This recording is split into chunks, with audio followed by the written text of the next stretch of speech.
and journalists. The news comes first. That's when your heart beats a little bit faster. More breaking news that we are following right now. You really work as hard as you can, getting the facts. We're learning more about our alleged plot. It is critically important. To our viewers in the United States and around the world, welcome to the Situation Room. We have breaking news. This is CNN. More people get their news from CNN than any other news source. Start of a new week, and the market is struggling for direction. Remember, we had some good gains at the end of last week, but now we're just a bit all over the place. And this is what you would expect while we wait for further news, information, some sort of guidance, if you will, that tells us which way the market should travel over the next few weeks. But the market down just 75 points, not worth really wasting too much time about. The markets and the events of this new week. The G7 leaders are targeting gold and oil as their attempts to further squeeze Russia's economy. There's the group picture. And the EU's warning of possible serious disruption to gas supplies from Russia. Enel CEO for Italy is with me tonight live. And the seat that everyone's talking about, the CEO of Finnair, avoiding Russian airspace, and his new business class seat. It doesn't recline, but he tells me it's very comfortable nonetheless. We are live today in New York, as always. It's Monday, it's June the 27th. I'm Richard Quest, and I mean business.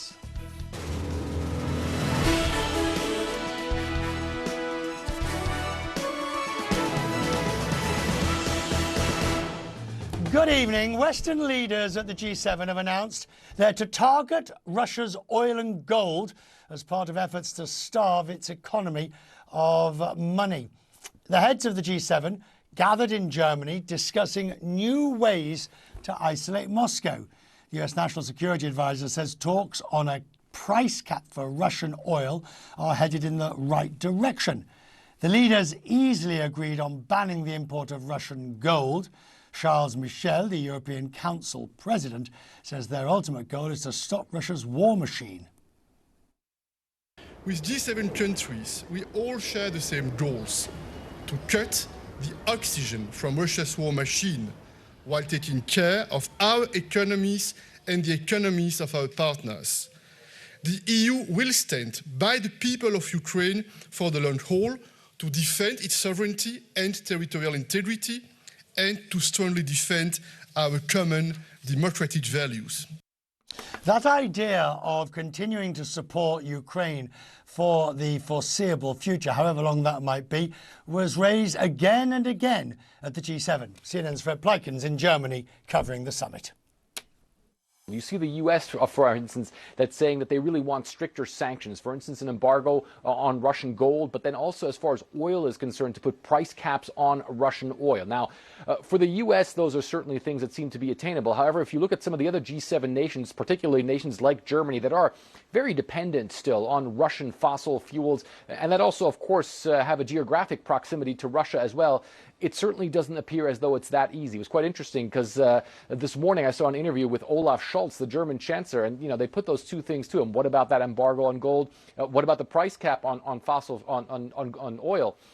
And he really said that that's something that needs to be discussed in the European Union. And of course, we know the European Union is a body where it's very difficult to reach a consensus. They already tried to put an oil embargo against Russia in place, and they really couldn't find much of a consensus, with, for instance, Hungary saying that they want certain loopholes for themselves to still be able to purchase Russian oil. So putting that economic pressure on Russia really is something that's difficult. And it's quite interesting because about a week and a half ago, I spoke with the spokesman for Vladimir Putin, with Dmitry Peskov, and he said right now, quite frankly, the Russians believe that their country is simply too big to isolate economically on the world stage. They're already obviously managing to sell their oil to places like China, to places like India, and all sorts of other places around the world as well, as countries like the ones in Europe are buying less. So it is very difficult, but at the same time, you do see that there is a steadfast approach, if you will, by these G7 countries. There certainly was a lot of unity that was displayed as far as confronting Russia, continuing to supply weapons to the Ukrainians, accelerating those supplies,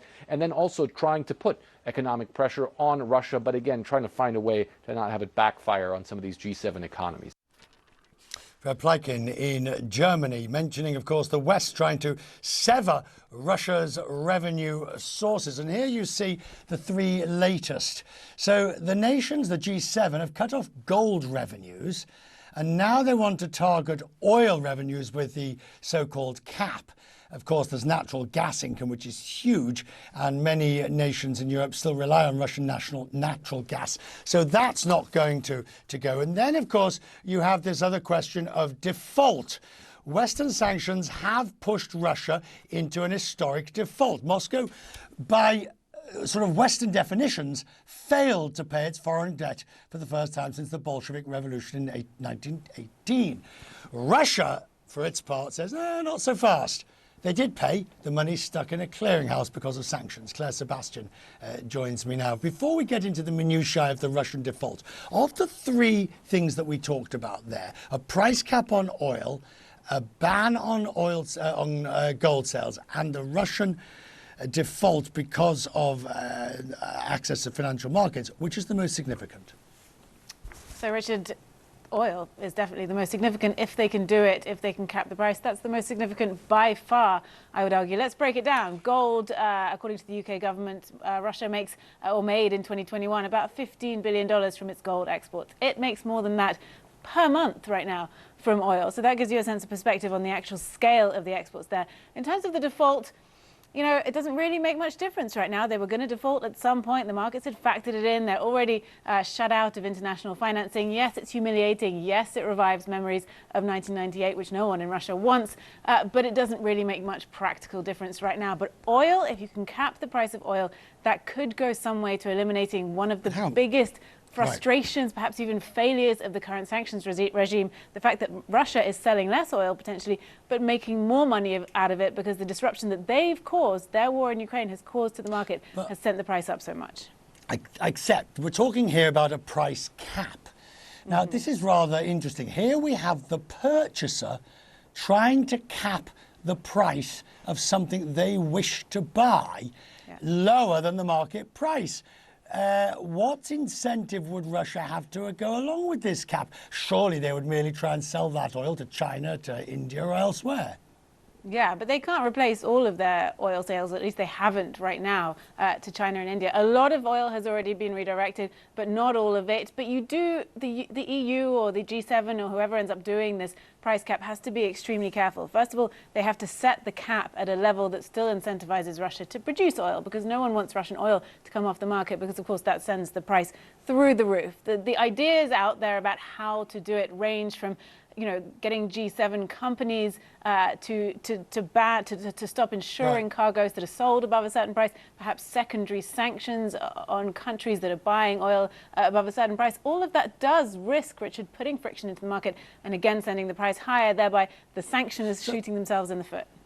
And when we look at the default, so as I understand it, Russia says we paid the money.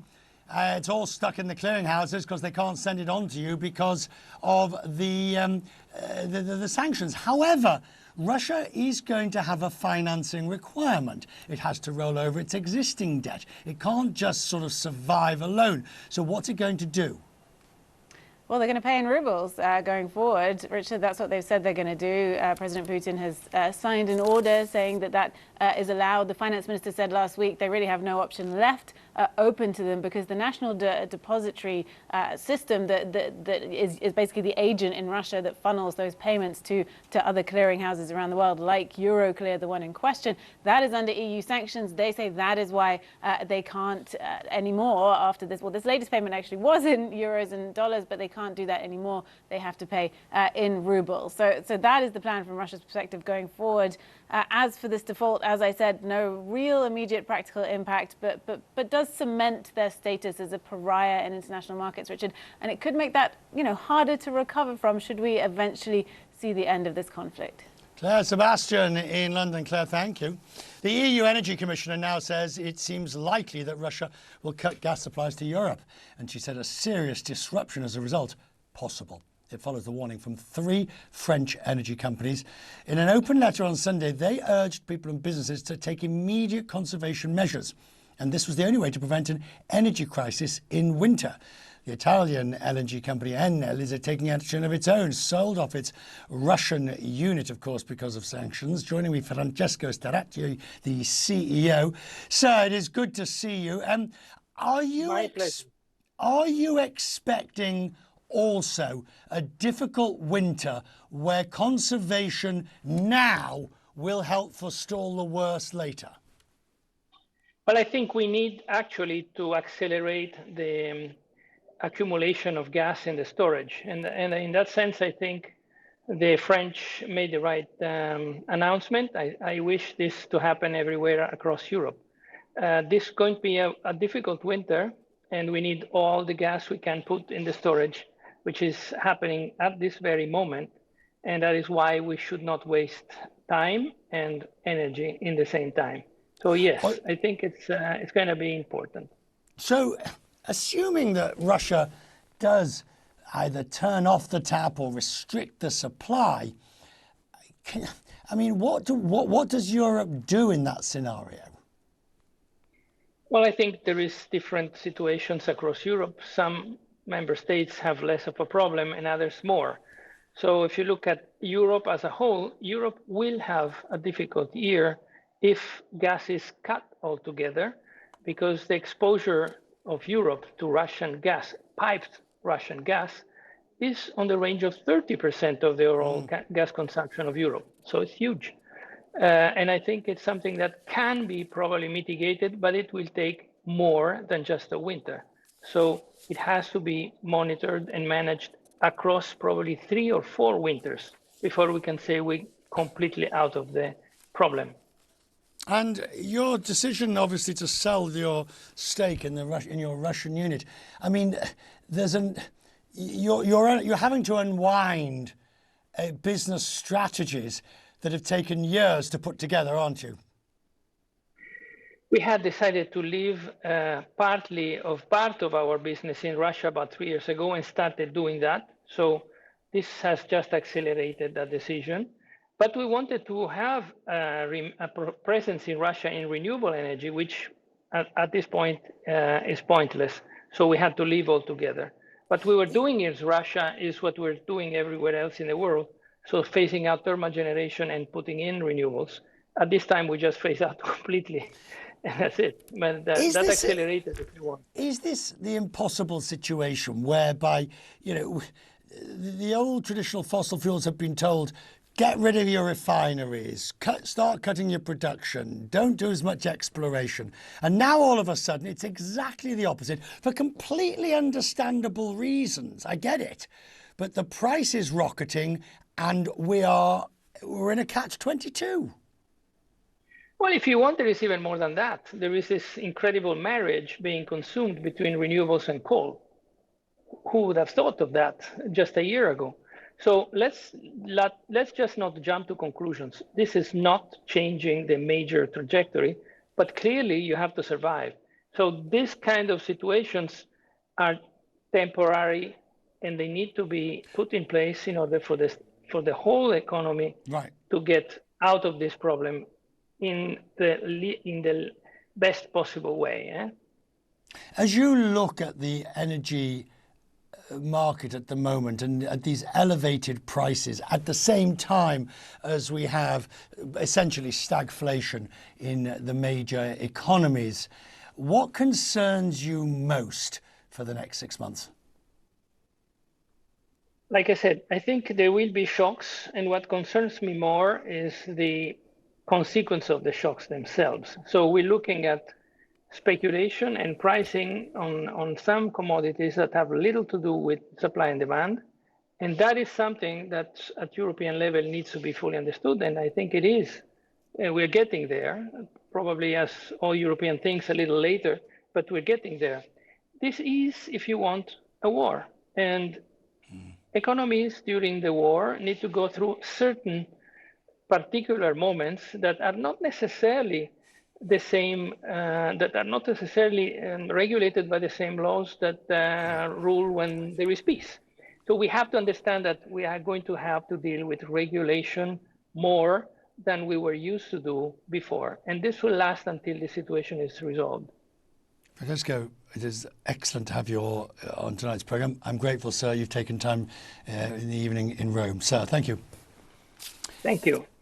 Now, to changing directions completely, literally and figuratively, a completely new business class seat is quite a rare thing. Most airlines have versions of the same thing that they offer. I mean, forward-facing, backward-facing, some of the herringbone, reverse herringbone, you name it. Finnair has done something completely different. After the break, you'll hear the Finnair chief executive. It is a totally new Kokooni business seat that some love and some are still deciding. It's after the break. That's his business.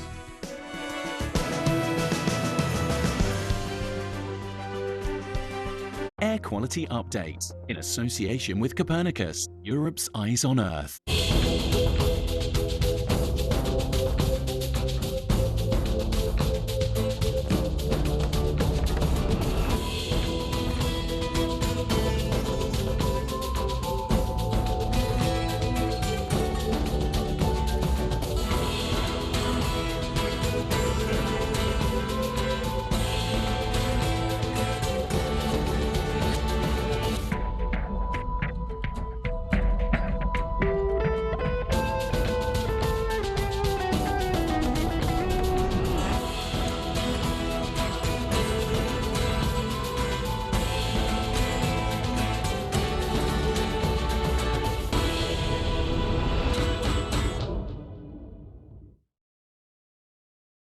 Air Quality Update, in association with Copernicus, Europe's Eyes on Earth.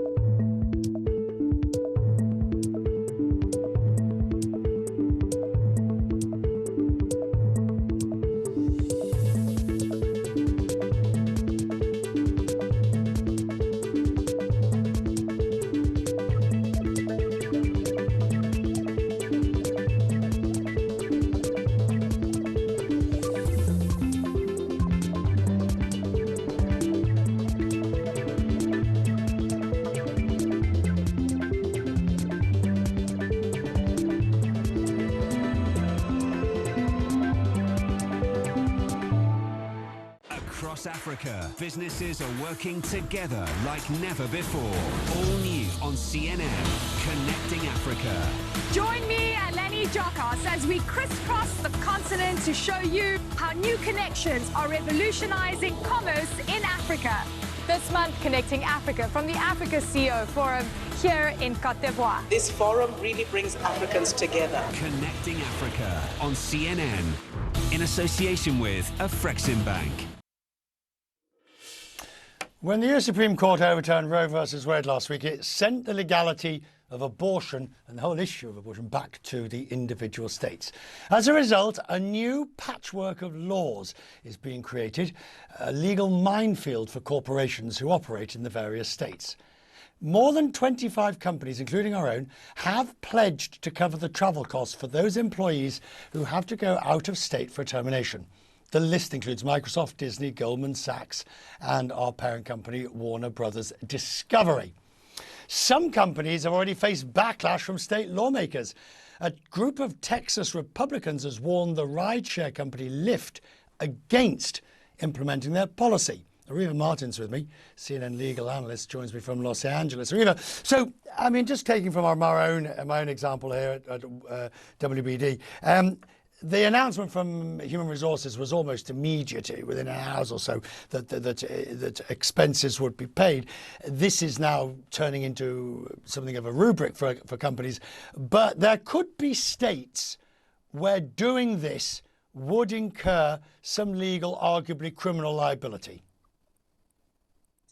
Absolutely, Richard. This decision by the Supreme Court on Friday overturning Roe v. Wade has created a disastrous chaos, is the best way to put it, with, as you said, this patchwork of laws that are being enacted by states, many of which conflict with each other and some of which conflict with federal laws. And it is pitting corporations against GOP legislators that they are typically in alignment with.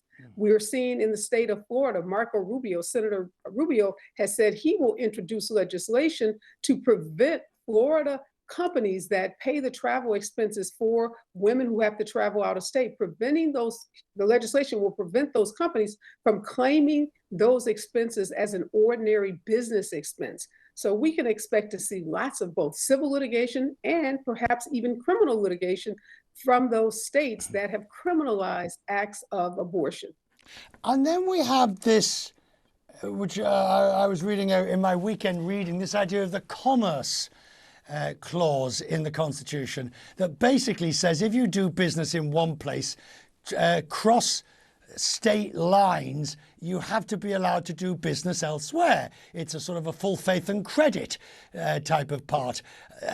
Could we see, I'm thinking now it'd be pharmaceuticals, wouldn't it, and things like that, that couldn't be sold in one particular state but could be in another. This is going to end up as being a back before the courts. Absolutely, Richard. That's the kind of chaos that this decision has created. Yes, whether one state can stop or prevent another state from providing abortions for residents that travel outside of that state. We also have the issue of telemedicine. We know during COVID, telemedicine exploded in the United States. So if a individual is sitting in Texas and is having a televisit with a physician in California, can that California physician then ship abortion pills to that woman in the state of Texas? Because we also know that the mail in the United States is controlled by the federal government, not the state government. So we expect to see lots of litigation over those kinds of issues, because as we know, more than 50% of abortions in this country are done by abortion pills, not by surgical procedures in physical offices. I mean, the justices obviously weren't concerned with this. They were concerned with a very specific question. But I can hear those right to life people saying, well, yes, you may be right about all of this, but then it will just be solved in the courts, and the courts are well used to solving these complex issues. So, Ariva, is this a greater confusion than we've seen before?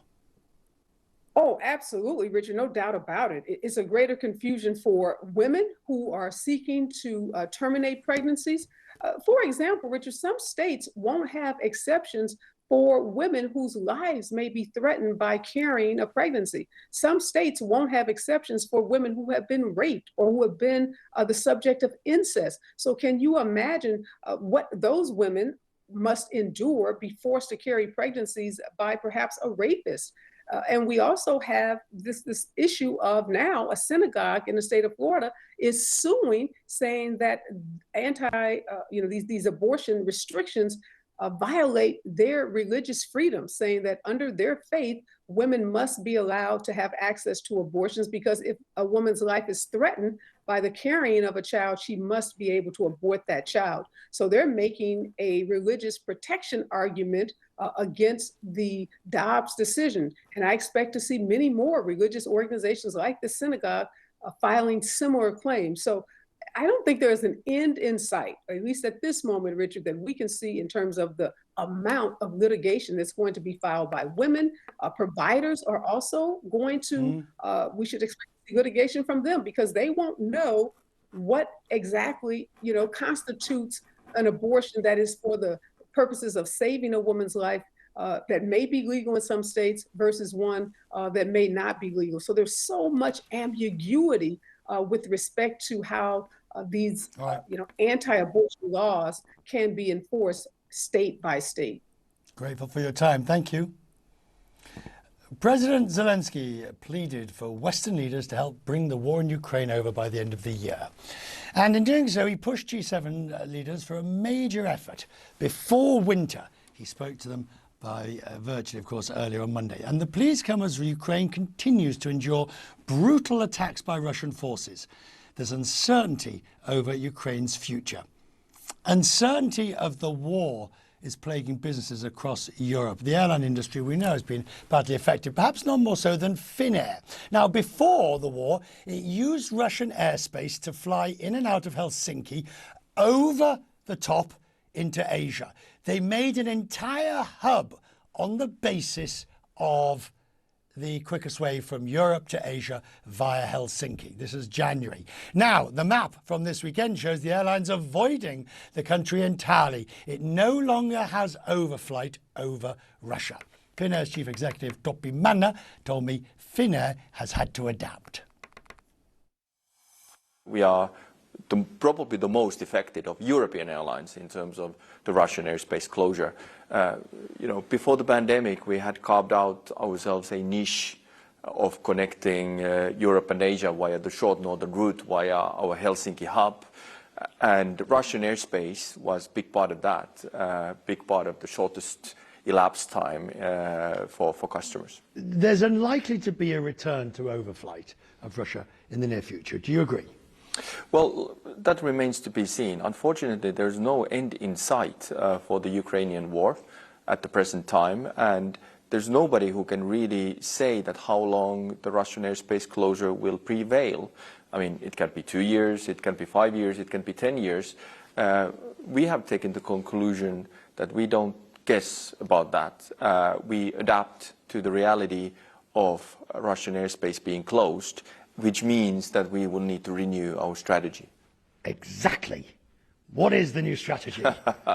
So we are working on that. The first response from our perspective includes that we are pivoting our network to west. We are increasing flights to US, setting up new routes like Dallas, Seattle, also increasing in Southeast Asia, increasing, for example, in India, a new route to Mumbai. So you have announced this new business class seat.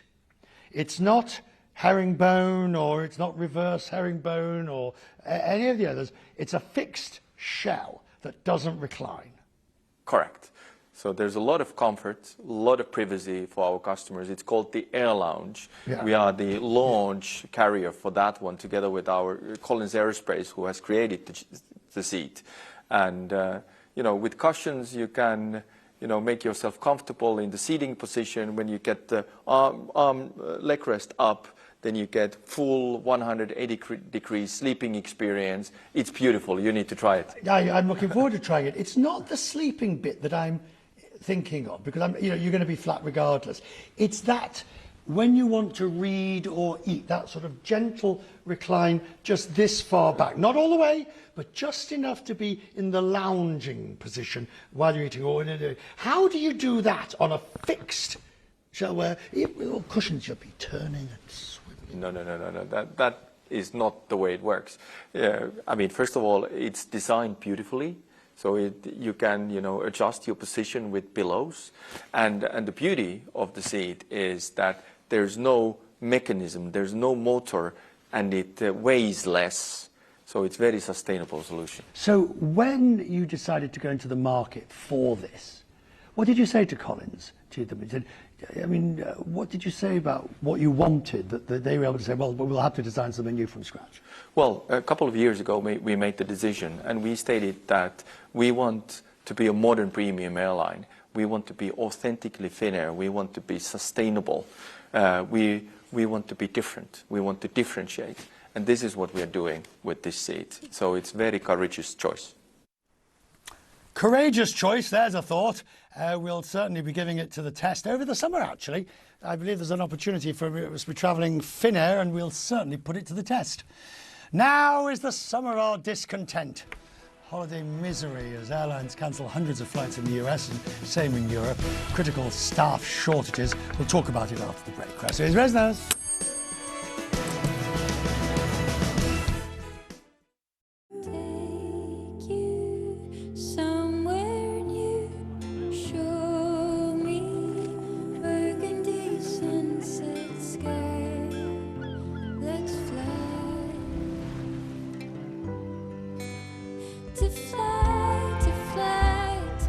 Wherever you go in the world, one airline goes further to make it feel exceptional.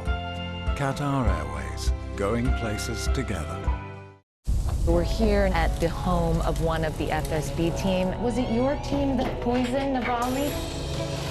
What do you want the world to know? People are so exhausted. Just going to help her carry this bag. Scores of Taliban fighters, and just behind us, the U.S. Embassy. I'm the one who has to look them in the eye. Can I have your word? These people are depending on you. Now they're pressing in. They want desperately to tell their stories.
This is CNN. More people get their news from CNN than any other news source.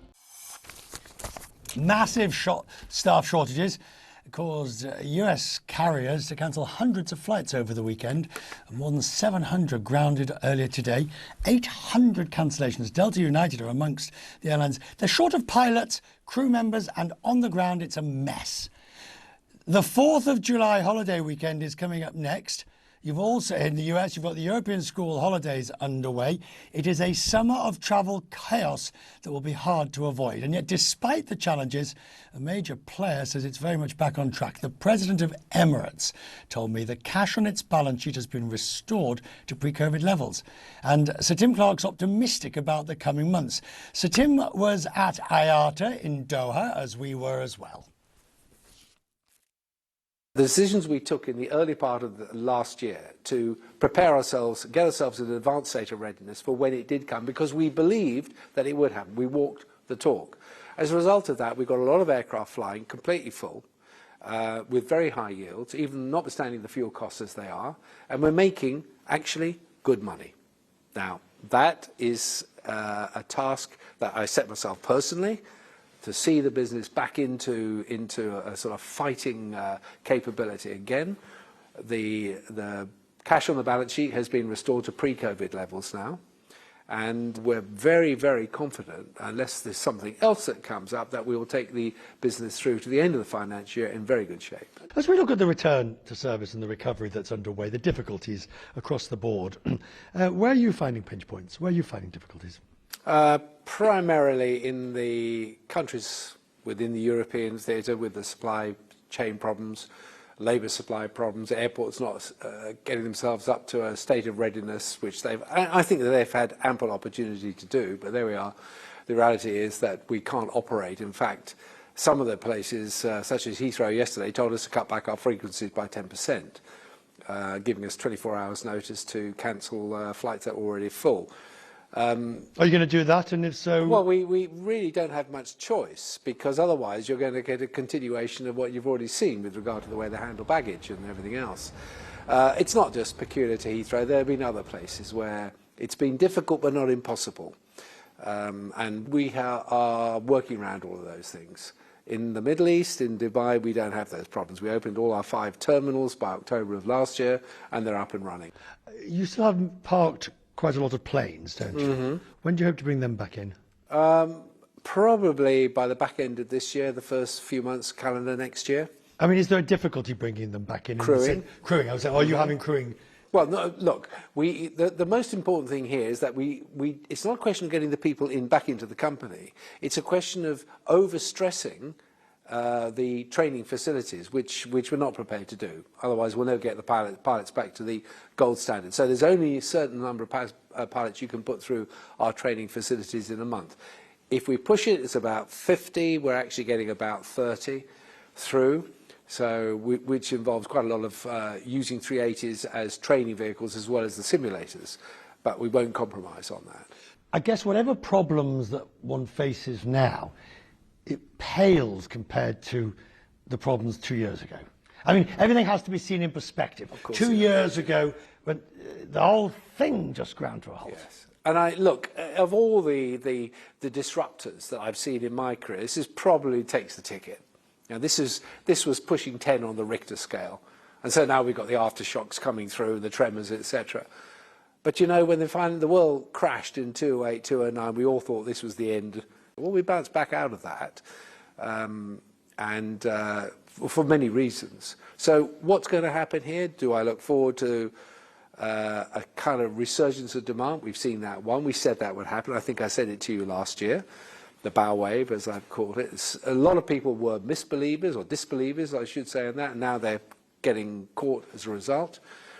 The bow wave will dissipate, but at what pace? So what is going to be the first thing that's going to drag us down? Is it the difficulties in the global economy, or will they resolve themselves by the time the bow wave dissipates? I don't know. My own view is that we're good to go both top and bottom, i.e. above the wing, below the wing, until the end of next year, beginning of 25. And that's a bold move to say, but that's what I think we are. 25? Mm-hmm. By which time, hopefully, the economy's turned around.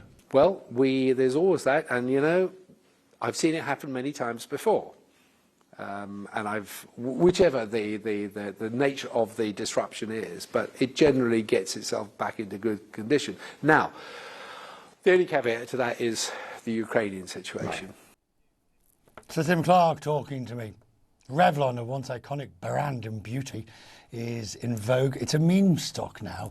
Shares have fallen after they're surging more than 50% last Wednesday. Revlon filed for bankruptcy. Now we're down 13%. I mean, just look at it. It's up 400%, down 400%, all over the place. Investors are piling in. The original meme stock, of course, is GameStop, is down. It's still up overall since the meme frenzy began. And there you see it. The fascination with meme is the subject of a new HBO Max docuseries on our sister network that looks into the short selling of GameStop stock and the phenomenon around it. You'll recognise the narrator Kieran Culkin, who's channeling his character from Succession as the voice of gaming Wall Street. GameStop. Remember when you couldn't stop hearing about GameStop? Well, thanks to a bunch of nerds on Reddit, its stock price raised to heights no one could have ever imagined. Because of all these hedge funds shorting the stock, GameStop started off as an undervalued play. So a lot of people are buying into it, not even worried if they lose all their money. It's more about a middle finger to the hedge funds. There's this opportunity here to bet against what all the hedge funds did. Finally, the underdogs had the upper hand. Toby Demel is the director of Gaming Wall Street with me now. Toby, good to see you. What do you make of it? I mean, you know, I've worked in this, covered this industry for nearly 40-odd years.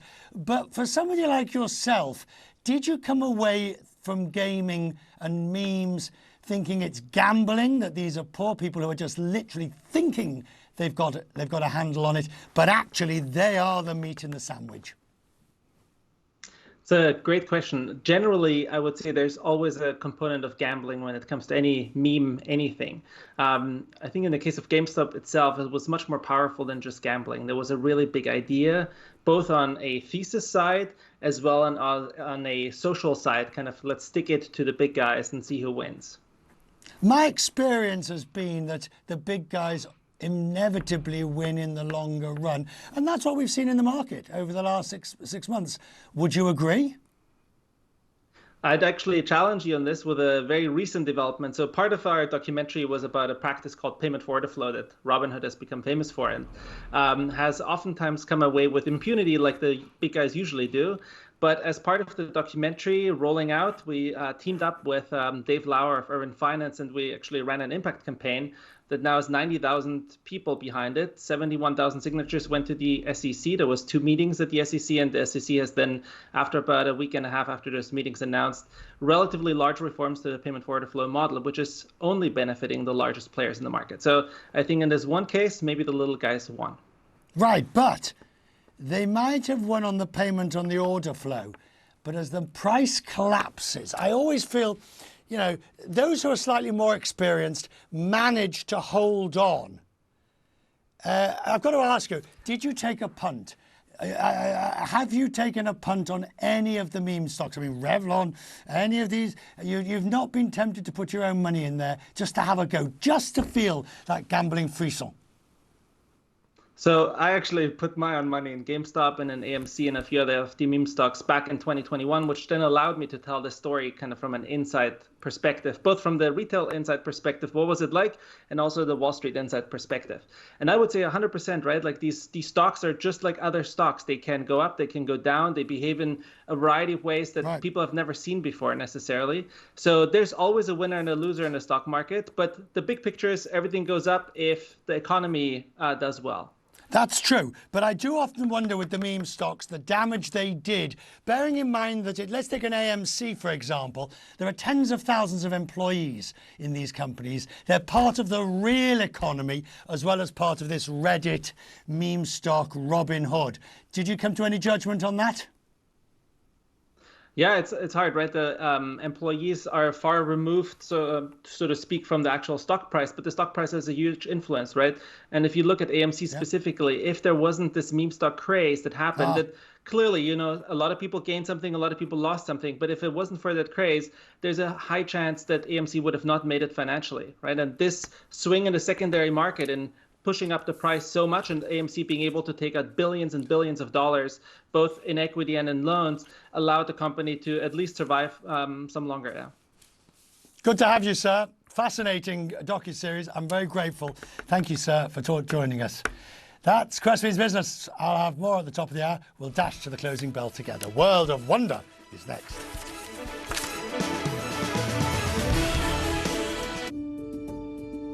One of the uses of artificial intelligence in radiology right now is finding breast cancer. Because if you find breast cancer early, you can do a very good job of curing somebody with relatively minimal treatment. Fujifilm's medical AI can help by highlighting which of those 1,000 images has an important finding on it. We can take care of patients on a more timely basis and ultimately make a huge difference for those patients. We've missed the globetrotting and adventures, and we're longing to get out and go. This is living.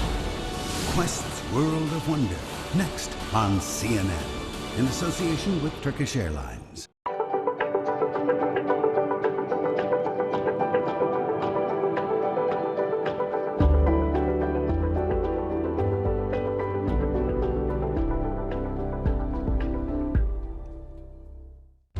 This is CNN. These troops, they are Russian. I've spoken to the commander. He said they are now in control. It's a secret location. They're going to fire on Russian forces. You downplayed the US intelligence assessment. Do you now regret that? It is at least a chance to save their own lives. Matthew Chance, CNN. You can help the refugees from Ukraine. Join the over 80,000 who've already raised millions for food, shelter, and more. Explore cnn.com/impact. Click to take action.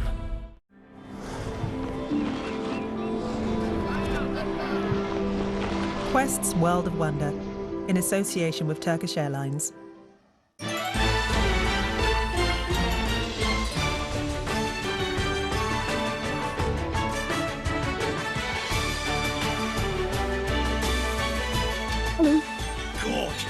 This is what a vacation looks like.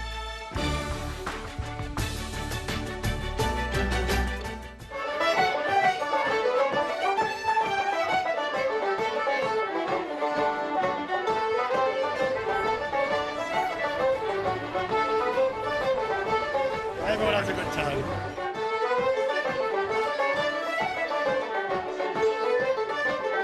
It's not even 8 o'clock.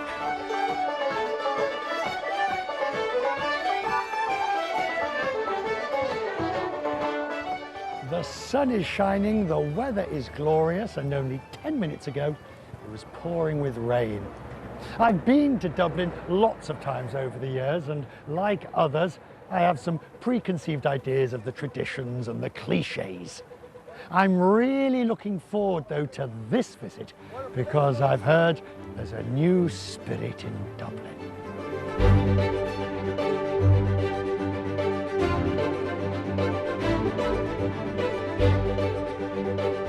I love the way Dublin is so walkable.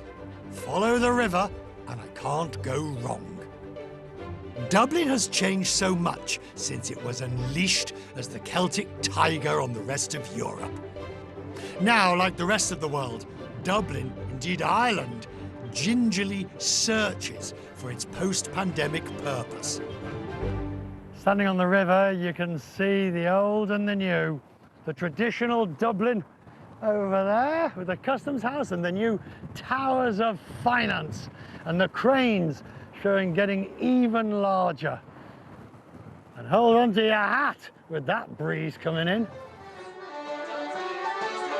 The weather is about to turn nasty, and I shall take refuge in a pub, of which, of course, there are many. Actually, it's not just any pub.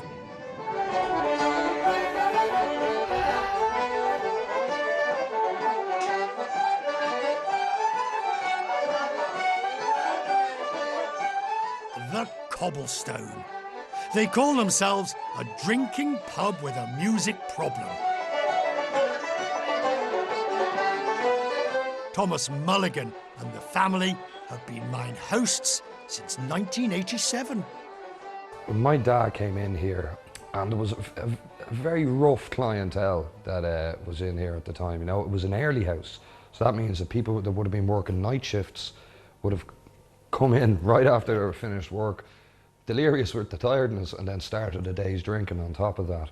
And after a while he just decided he wanted to completely overhaul that and get music playing every day of the week. Of the hundreds of public houses in Dublin, I've chosen the Cobblestone because it's the home of traditional Irish music, and it's just won a legal battle to survive. Believe it or not, you know, this being the nation's capital, this being the thing that we are famous for is our music. There's not many places that you can actually go and engage with that aspect of our culture here on a daily basis. She was running wild. She said, as long as there's no place I love, I'll stay. Look deep into the faces of these musicians, the rhapsody of the music that they are creating, and of course I want to have a go. But which instrument to play? Now, and you should take this with you everywhere you go in Ireland. It'll guarantee you'll get kicked out of every pub you go into. So is it held that way? Now, that's not for me to teach you. That's for Keane, our professional Bowron teacher. He'll teach you everything about it. He's going to teach me about it because I'm looking to learn. I'm looking to improve on my rhythm a bit. So we'll go into it. My rhythm is non-existent. 1, 2, 3, 4. 1. Yeah, and hitting it hardest on the 1. Down, up, down, click. 1, 2, 3, 4. Ooh, whoop! Like watermelon, watermelon, watermelon is an easy way to remember it. So for jigs, it's rashers and sausages. So it goes 1, 2, 3, 4, 5, 6. Like, sorry, where did rashers, sausages and watermelon come into It doesn't matter. Getting there. Rashers and sausages. Rashers and sausages.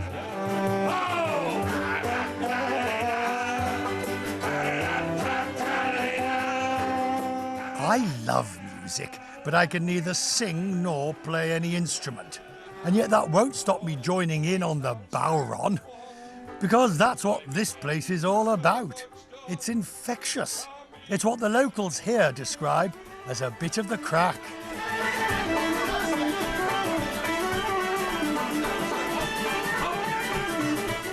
Spelled C-R-A-I-C, and it's just, it's a feeling, you know, the crack being 90, the crack is flying, the pints are flying, it's a buzz, right? It's a buzz, it's a feeling, you can feel it in the cockles of your spirit, you can feel it in your bones, in the marrow.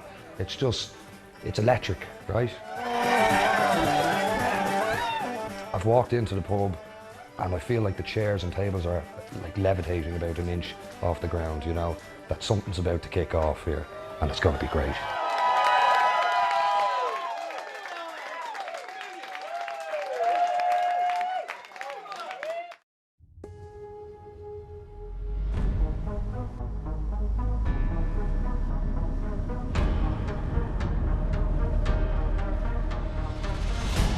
$300 million years ago, there was no Africa, Asia, Americas, or Europe. Just one big supercontinent, Pangaea. And today, there is still a force connecting those divided by distance, reversing millions of years of rifting.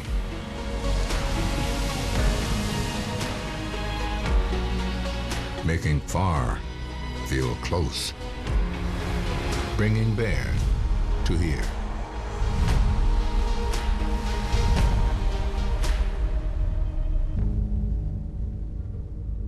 Turkish Airlines.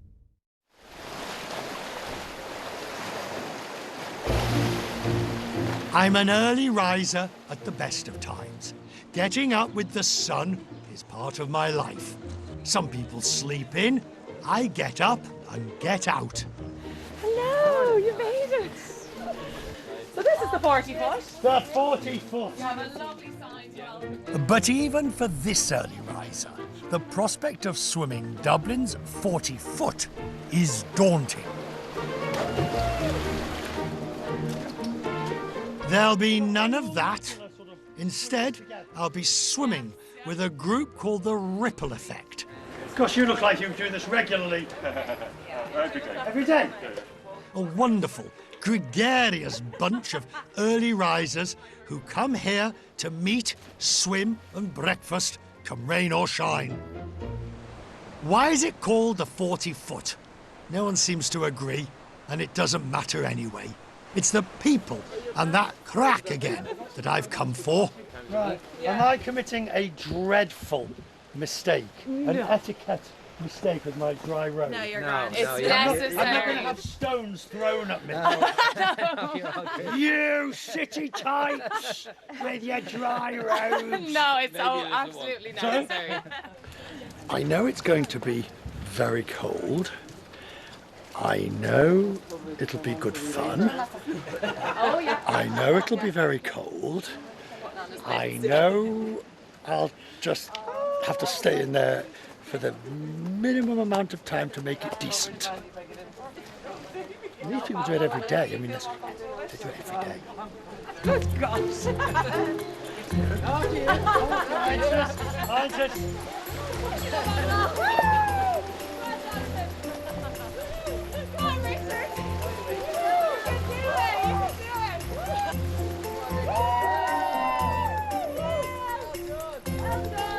If I keep moving, I can still feel my fingers and toes.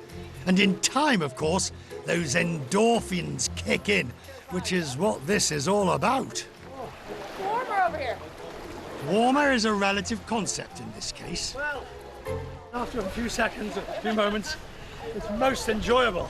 That was lovely. But when you start to feel the tingling in the ends of your fingers, I think that's usually a good sign. It's time to get out. Sign, definitely a sign to get out, yeah. Problem, my love. But now, of course, the body is warm and oh.